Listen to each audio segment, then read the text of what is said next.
Alright guys, I hope you're all doing well, and welcome to the showdown between Nurgle and the Dark Elves. It's going to be myself over here with the Herald of Nurgle facing off against Nerexa, who is going to be on the Dark Elves. And I believe he's going to be using a sorcerer of some sort. Yes, in the bushes we do have the Supreme Sorceress of the Darkness, looking to cast some Word of Pain, Power of Darkness, and also Blade Wind, which apparently does some pretty decent damage, as you'll see here in this battle. Now, as far as my forces go, it is going to be a Herald, and the reason why I went with a Herald instead of a Sorcerer Lord of Nurgle is because I wanted to have Fate of Buna. Buna is one of the best ways Nurgle has to deal with like Dark Riders and Salamanders and ranged harass units, which they normally can't shut down effectively. So you cast Buna on those bad boys, and it really can give you a lot of momentum in the battle. But on top of that, it does also have 3 charges of the Locus of Fecundity. So I wanted this because I have a couple big characters. In the bushes, I too have 2 Exalted Heroes of Nurgle, which are my favorite unit on the roster. And these guys just love healing, right? So I have access to healing with Fecundity, which is my army ability, as well as my Herald of Nurgle, who can drop the AoE. So yeah, it's not an amazing heal, but it's something. It can add up over the course of a long game. We got a Soul Grinder of Nurgle for some counter poke, a little bit of a skirmish, and also a terror-causing monster, some Marauders. Exalted Plague Bearer is going to be anchoring my back objective, because my whole strategy here is basically to push through the tree line, try and ambush objective 3, and try and put some pressure on my opponent's home spawn, which hopefully will open up objective 2 and take pressure off my home objective with skirmishers. So that's pretty much it. And now for the Dark Elves here, it is going to be a pretty standard Dark Elf army. We have a combination of Blackheart Corsairs and Dread Spears. Corsairs are pretty solid. They have good armor, so against like Plague Bearers and Marauders, they'll trade very well. Obviously, they would struggle into the Warrior, but Chaos Warriors with Great Opens are risky against Dark Elves because of units like Shades, Repeater Crossbows, and some of the good magic they have. And Dragons also are pretty prevalent, right? You'll often see Malekith-type characters on a Dragon. So it can be menacing to bring, those type of units there. But yeah, it's a solid army. It's got some Shades in ambush, a couple Dark Riders, Cold One Spear Riders as well with the Anti-Large waiting in ambush, and that appears to be it. So the battle is on, ladies and gentlemen. Soul Grinders of Nurgle just parking here, looking to get some pot shots. I, of course, can't see the Shades. They're currently still hidden, but we do rip a couple shots at medium distance here over at the Blackheart Corsairs and do make some good contact. So I was pretty happy with that volley. And that's typically where, if you're going to be using the Soul Grinder of Nurgle, it's more of a medium range unit. You can shoot it from its back range at 360, but I find that it really shines around the 200 meter range, 180 meter, and even closer is better. But to avoid opponents' missiles and things like that, usually like 180, 200 range is where you're really going to be getting that bread and butter. Now in the middle, just one Marauder moving up, just going to be threatening the cap. Obviously I figured they would be getting punished by missiles, and you can kind of look at your opponent's army out of the gate. So I looked at my opponent's army, I counted how many units we have, and I was like, wait a second, I can't see a couple of these units. So that was a pretty big tell that there were a couple of Shades on the battlefield here. So Shades with dual weapons pounding into my poor Marauders of Nurgle. And, it's great. They got those shields. They'll take it for the Plague God, and they'll be happy to do it because they're basically working as spotters for my Bombards over here. So the Soul Grinder of Nurgle able to rip some nice Bombards into the Shades with dual weapons. Now we got some Poison Hounds going to be supporting my flank push as we get ready to push towards objective number 1. Now my troopers in the woods are Marauders of Nurgle, so not the best fighters in the world, but still rocking mid-30s on melee defense with poison, and they are going to have some heroic support as well. So I'm hoping I'll be able to win that fight. Now back over here, it's getting a little bit messy.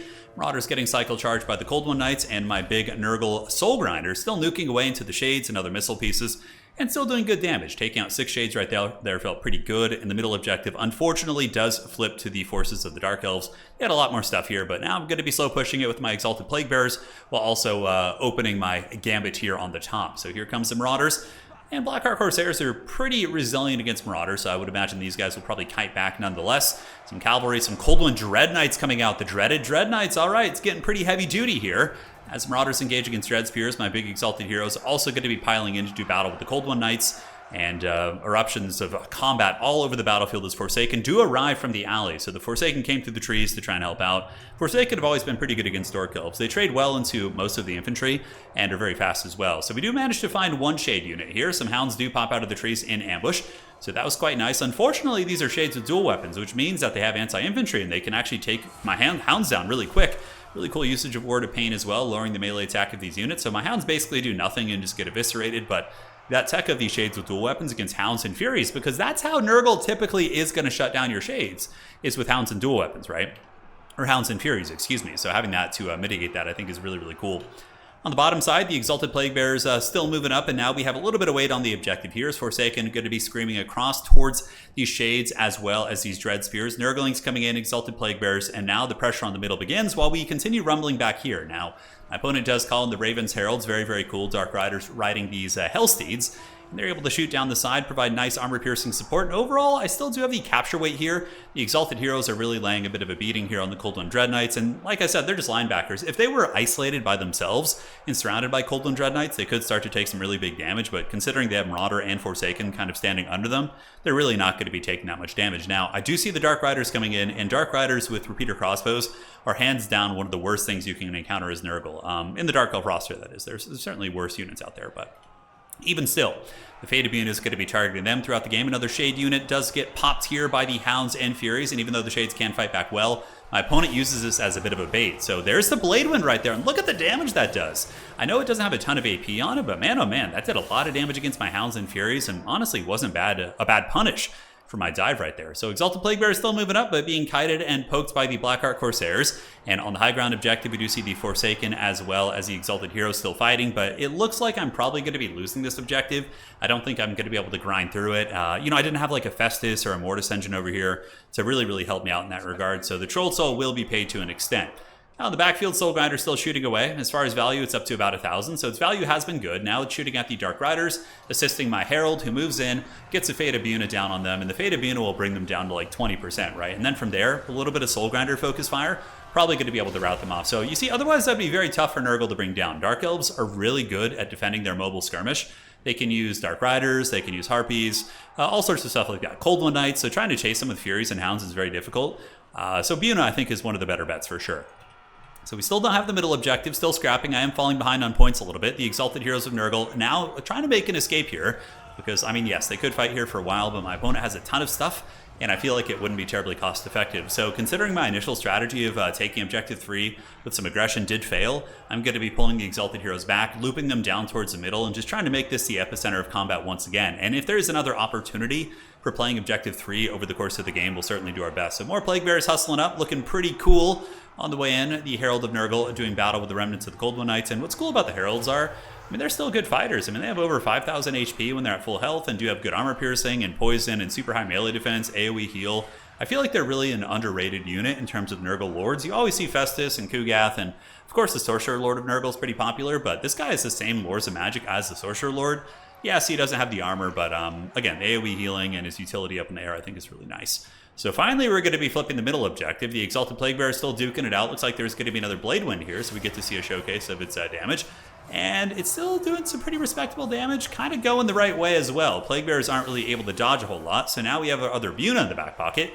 So if I'm not mistaken, Buna costs 22 Winds of Magic. So you're going to be able to cast 3 Bunas over the course of a game, and then you might have a little bit of Winds of Magic left after that, maybe for one more spell. So I did make a mistake by only bringing Buna, because what happens if you only bring that, you're going to have a little Winds left, which you could cast like 2 cheaper spells, which is definitely worth it. Some more split pushing up here in the top. I did pull back into the trees, and the Dark Elf Cavalry followed me, so the Dread Knights as well as the basic ones. So the Exalted Heroes of Nurgle able to dominate them in combat with the support of the Soul Grinder. So the Soul Grinder disengaged from the middle engagement, came across here, and now I have some decent pressure here on the backfield. We're going to go after Objective 3 again. A good counterplay from my opponent here does call in the Bolt Fiends. Bolt Fiends, of course, are these Shards of Darkness. We'll be putting a little bit of hurt down on my Exalted Hero of Nurgle, as well as the old Soul Grinder. So I'm going to have to find something to deal with them, whether it be Furies or Hounds. With these AFK units in the trees certainly would be very good for that. Now, middle objective in our clutches, but maybe not for much longer. Our Plague Bearers are being worn down. They don't have the best armor piercing, and the Blackheart Corsairs do have that bonus for infantry, fighting against my light armor. So at the end of the day, this will be a pretty cost-effective trade for the Dark Elves. And it looks like they are going to start flipping that one back, ladies and gentlemen, as I also have nothing on the back objective. So there's a little bit of a risk of a back objective theft. Horsemen pulling back here, being chased down by Furies, or Harpies, excuse me, the Dark Elf Furies. And I do call in my Furies to try and take them out. I figured, hey, let's finish these guys off, and then maybe the Furies can go and deal with these missile units back here. And we do manage to wrestle the back objective too. So we are going to be getting our clutches on that one. Here, the Bolt Fiends are being chased by the Herald, some Marauders, as well as the remnants of some Forsaken, which are in very bad shape. And there are going to be some Dark Riders to come in and probably take them down. So Dark Riders will clean that up, and my Herald in a little bit of danger. You know, if the Bolt Fiends are able to get away, go in guard mode, maybe rip some shots into those Heralds there, that could be a little bit precarious to say the least. So over towards Objective 1. Nothing going on there, all is calm. It looks like my opponent here is going to be moving over with the old Supreme Sorcerers of Darkness to maybe grab that point. We'll have to see. And the middle objective has been taken by the Dork Elves. So really back and forth game so far. I mean, the value is relatively close. I do have a little bit more healing than my opponent, so I would say my army is overall slightly stronger, but a lot of my army is focused on these single entities, which can't cover as much ground, nor do they have as much capture weight. So again, that could come into play as we do progress here in this game. So fighting on the back objective, we have our nasty little Death Star. Fecundity going down, which also replenishes Vigor, which is pretty cool. All my units are exhausted, so I'm sure they will certainly appreciate that. Horsemen maneuvering around, and we do get some more horsemen at trying to get some pressure on this point, make sure we hold it for as long as possible, because the score is very close, and it's kind of getting into one of those shady situations where the game could go either way. So back objective theft attempt here from the Supreme Sorcerers of Darkness and the Marauders of Nurgle, and Nurgling's going to be hustling over to that point to try and grab that. Meanwhile, we keep duking it out here in the backfield. My Herald of Nurgle a little bit trapped up, being shot by the Dark Rider repeater crossbows. Like I said, his 61 melee defense when he's in combat from the Cloud of Flies makes him very, very tough to kill in melee.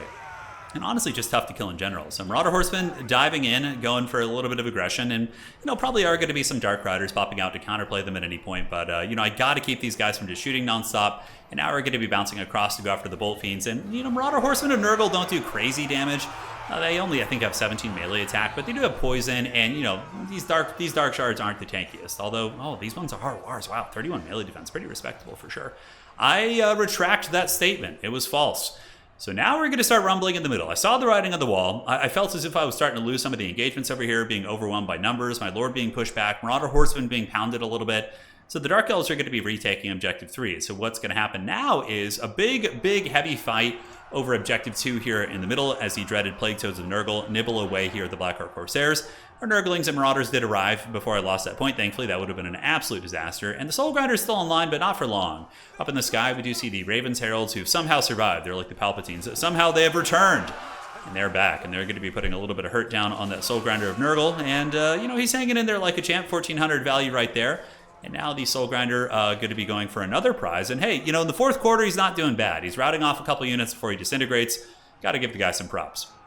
Up here in the sky, Herald of Nurgle once again being useful, and you can see the utility of having him over having the horse character, right? If you want to go for like a cheap Deathcaster on Nurgle, he's able to really disrupt these flying units and also can battle against Harpies and whatnot. Granted, Crows of Cain might actually do okay against him. His armor's pretty low, and their melee attack, though, isn't amazing, so I suppose it won't be all that great for them. Here in the backfield, the Exalted Hero still pounding away. Now they're going to go after these Bolt Fiends and wear them down pretty progressively. There's still some focus fire on them. We do have the Dark Riders with repeater crossbows, but I find that if you mix your heroes in with enemy infantry units, they're often very, very hard to shoot. You can see these Dark Riders are just not having much success shooting, but even if they were, I detach one Exalted Hero, I leave one on the archers, and the other one's going to be chasing these guys down, and I'm just hoping that's going to be enough to mitigate the firepower of the Dark Elves in the backfield here. Moving up in the middle are Marauders. We got Marauders and Toads hustling. Plague Toads are very good against Blackheart Corsairs. They're kind of a counter against them in many ways, right? Like armor-piercing anti-infantry, and they just do work, man. Here in the middle, more Toads and Nurglings battling it out. So this is kind of the final engagement here of the game. My opponent has passed me in terms of value, which was a little bit stressful, but now we're going to be fighting over the middle. And whoever really wins this middle fight probably is going to be taking over the match here as we're pouring everything into this one, baby. Forsaken moving up, Crows of Cain diving in, going after my Marauder Horsemen, but Toads will do very well against Harpies because Harpies are infantry-sized. So the Toads with their bonus versus infantry will be able to nibble them down pretty quickly. Nurglings and Toads hanging in there. We have Dark Riders and repeater crossbows, which unfortunately I am out of Buna juice. I'm not really going to be able to nail those guys down like I could before. But overall, I think the Bunas were pretty essential for giving me control over the battlefield mid-game. Granted, Nurgle healing is a really good tool as well, and Festus, I think, is very viable in this matchup also. Like, if you send Festus on your opponent's back objective with the Mortis Engine, he's going to be able to shut it down. But then you kind of have to go through more extreme measures in terms of micro to effectively shut down the Dark Rider repeater crossbows. So I felt like I might have an opportunity to get the back objective here. So I grab my two Exalted Heroes, I call in some Hounds and go for this. My opponent's sitting on about 1,000 resources, which means he's probably going to be able to call out some Dark Riders and or some Cold One Knights. And the Cold One Knights, I could grind with them in combat, but even still, that didn't feel like the best situation. So looking at the points now, I'm down by about 80. My opponent does have a double cap. We are pressuring objective number 3, but we're going to be rotating back towards middle now. The Exalted Heroes engaging against these old Corsairs, and they're going to take them to Pound Town as well. I mean, these guys are basically like mini Legendary Lords. 5,000 HP, really, really good combat stats. I mean, there's many factions who have like combat characters who are like not even as good as the Exalted Heroes of Nurgle. But again, Chaos should have more powerful like melee combatants, right? I think that's like a big formula there for sure. Forsaken moving in with the Nurglings, and now we start to get a little bit of cap weight, baby. It's moving slowly but surely. More Nurglings hustling in from all directions, trying to get that cap weight as the Herald of Nurgle keeps duking it out up in the skies. And man, oh man, he's been good this game. 2,500 value. Those Bunas in tandem with his combat prowess are really not terrible at all. Don't sleep on him, man. It's easy to forget about that bad boy, but he gets the job done. Forsaken, afflicted by the Word of Pain, being shot by the Dark Rider repeater crossbows. As more and more Nurglings do arrive into the engagement, Toads in the backfield have somehow intercepted some Harpies. And they might actually be able to win this, 2,300 against 4. And the Harpies, of course, will take a lot more damage. Toads have 34 melee defense against 23 melee attack, so probably not the best engagement for the old Harpies. Here it gets a little bit dicey, though. Cold One Knight's doing a lot of solid anti-large damage against my 2 characters, so the Exalted Heroes of Nurgle are steady and fighting back very effectively. They might be able to win that fight, but, that's why we're going to be calling in Hounds. So we get some Hounds, they're going to chase down these Bolt Fiends and then rear charge into those Cold One Knights, which is going to be opening up the fight. And now we're starting to just get there, the old Nurgle grind, catching up with my opponent here. As the Nurglings and Horsemen and Marauders really just kind of apply that poison everywhere, start to slow things down, and the Dark Elves' more mobile army isn't able to really concentrate on the point quite as effectively. And we also get the advantageous fight up here, right? So the Hounds rear charge into the Cold One Knights, and the heroes now have a little bit of support, which will probably lead to the defeat of these Cold One Knights in sustained combat, which also is going to be opening up objective number 3 potentially. So we do take the middle, and at this point, the Dark Elves probably don't have too much of a chance. They're looking pretty tattered on the field. They have a character who isn't much in combat. The Supreme Sorcerer is probably out of Winds of Magic at this point, and my opponent is going to be tapping out. So GG, well played. It was a really good scrappy game. I was pretty razor focused that game. I would imagine my opponent was as well. And yeah, I honestly felt like I was going to kind of lose it mid-game. There were some points where like my plays weren't working and my gambits, but at the end, Nurgle's grind and those insanely powerful Exalted Heroes, man, they did work. I mean, they just barely paid for themselves too, though. They cost like about 1,100, 1,200, maybe even 1,300. Yeah, they're expensive, but they got the job done, man. It was fun. Soul Grinder wasn't bad at 1,400, a little bit of skirmish in the beginning. One Forsaken unit did okay, but he got summoned twice. So I suppose it was really those heroes and then the Toads coming into the 4th quarter. All right, guys, GG, well played. Hopefully you enjoyed that one. Trying to mix in more Elvish action here on the channel. I got some more good replays coming up. Nerexa and I just played a series of games tonight, so there will be some great ones. All right, guys, take care of yourselves. See you on the other side, and that's going to be it for today.